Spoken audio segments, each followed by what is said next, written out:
അബ്ദുള്ള കലാട്ടി എഴുതിയിട്ടുള്ള ഒരു കവിത ഞാൻ ഇവിടെ ചൊല്ലാം. ആരെല്ലാം എന്ന കവിത. ആരെല്ലാം എന്ന കവിത. അത്തിമരത്തിൽ പൊത്തുണ്ടെങ്കിൽ പൊത്തിൽ ആരെത്തും.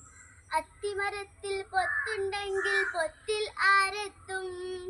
വിത്തും കൊത്തി പച്ചത്തത്ത പാട്ടും പാടി വരും. വിത്തും കൊത്തി പച്ചത്തത്ത പാട്ടും പാടി വരും. പാട്ടും കേട്ട് പൊത്തിനകത്ത് കൂട്ടിന് ആരെത്തും. പാട്ടും കേട്ട് പൊത്തിനകത്ത് കൂട്ടിന് ആരെത്തും. കരഞ്ഞുകൊണ്ട് കൂട്ടിലിരിക്കാൻ നത്ത് പറന്നു വരും. കരഞ്ഞുകൊണ്ട് കൂട്ടിലിരിക്കാൻ നത്ത് പറന്നു വരും. അത്തിമരത്തിൽ കായുണ്ടെങ്കിൽ കൊമ്പിൽ ആരെത്തും. അത്തിമരത്തിൽ കായുണ്ടെങ്കിൽ കൊമ്പിൽ ആരെത്തും. വാലുമിളക്കി ചിൽ ചിൽ ചാടി അണ്ണാൻ ചാടി